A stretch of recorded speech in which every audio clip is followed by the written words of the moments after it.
Uang beredar saat ini hanya 44% dari GDP nasional dan ini berbahaya dari kacamata orang yang mengerti ekonomi makro dan mikro di Indonesia. Maaf, informasi seperti ini memang terlihat nyinyir kepada menteri jagoan yang berprestasi internasional. Namun entah mengapa, mungkin karena nggak banyak yang paham ilmu ekonomi, maka melihat data seperti ini yang tidak membuat ekonomi bergerak ini saat ini terlihat biasa saja. Padahal kalau melihat dari indikator ekonomi seperti di awal tadi yang mendapatkan data bahwa uang beredar saat ini hanya 44% dari GDP nasional, ini artinya banyak sektor ekonomi yang sakit keras, sakit kronis. Sayangnya data seperti begini, yaitu yang 44% uang beredar, nggak banyak yang paham cara bacanya bahwa ini berbahaya bagi ekonomi sebuah negara. Malaysia, Filipina, Thailand itu 120%-an uang beredar dibandingkan GDP nasionalnya. Ini sama-sama kena COVID loh ya negaranya. Negara-negara di ASEAN ini dalam 7 tahun terakhir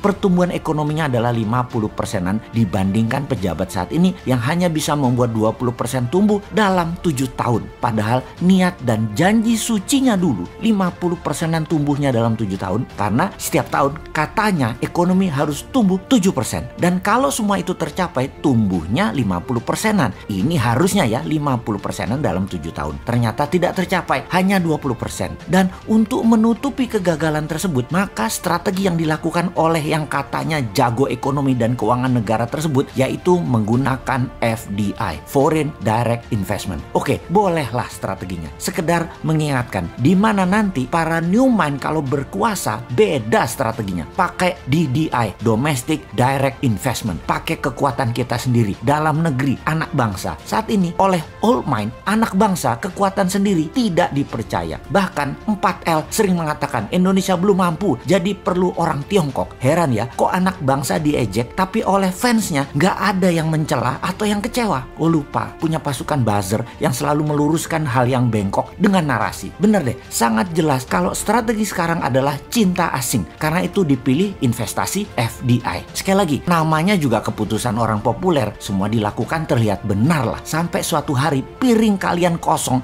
nggak ada lauk yang bisa dimakan. Baru Anda akan percaya ada masalah bernegara ekonominya. Tapi kita ini warga negara yang baik. Kita oke, setuju FDI. Coba sekarang kita kalkulasi strategi FDI itu. Setelah kita hitung FDI dana masuk dibagi jumlah penduduk Indonesia, ternyata di Indonesia hanya dapat $100 per orang FDI-nya. Dibandingkan Singapura tahun lalu, FDI masuk ke Singapura adalah $19.000 per orangnya. Jauh langit dari bumi FDI Indonesia dibandingkan Singapura itu. Oke, kita samakan dengan Vietnam kali ini. Bagaimana? Biar nggak hilang muka tuh pejabat yang sering dapat hadiah dari negara pemberi hutangan. Vietnam ternyata dapatnya $270 per orangnya dari FDI di tahun lalu di 2020. Oke, kita ke Malaysia sekarang. Malaysia, Filipina sama dengan Indonesia. $100. Seneng? Tahu kalau Filipina dan Malaysia sama dengan Indonesia? Seneng ya? Harusnya yang nggak seneng. Old mind seneng. New mind yang nggak seneng lah. Indonesia tuh punya segalanya yang Malaysia dan Filipina nggak punya. Kok hanya dapat $100?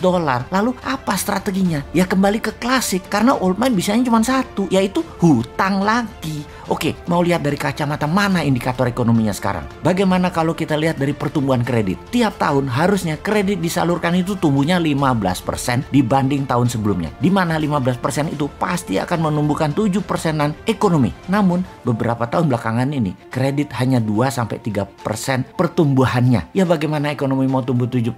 Nggak ada likuiditas begitu. Bisa mikir nggak sih ini pejabat yang berkuasa tentang ekonomi? Jadi wajar kan tumbuhnya tahun lalu minus 2%. Lalu kita sudah hampir 4 kuartal nih minus terus pertumbuhannya. Kita lihat deh di awal tahun 2021 ini deh. Minus apa plus? Kalau minus jadi 4 kali atau 4 kuartal. Ini menunjukkan kinerja ekonomi negatif. Bahaya ini kalau rakyat mulai lapar. Tapi jujur deh, saya menilai bagus banget narasi para buzzernya. Sehingga rakyat nggak sadar ekonomi ke arah berbahaya. Keren buzzernya, keren, narasinya keren. Jadi bernegara pakai narasi ya baru kali ini. Kalau yang lain kan bernarasi pakai fakta dan pakai pertumbuhan ekonomi. Kalau sekarang pakai narasi, tapi narasinya emang keren. Asli nih, kalau ternyata sampai tahun 2021 akhir rakyat ekonominya makin berat, maka bisa-bisa pejabat populer tadi jadi nggak populer. Dan jangan sampai nengok semua ke bosman karena semua yang dikatakan bosman terlihat benar. Tar dulu, nggak benar juga bosman ini semua analisanya benar. Namun kalau utak-atik hitungan ekonomi rasanya jarang meleset. Lalu kalau sekali lagi sampai akhir 2021 ekonomi Indonesia masih minus, apa saran untuk mengatasi hal ini, maka kaum new mind akan berkata, gampang, tahun 2022 pemilu dipercepat aja, nggak usah nunggu 2024. Piejal, setuju?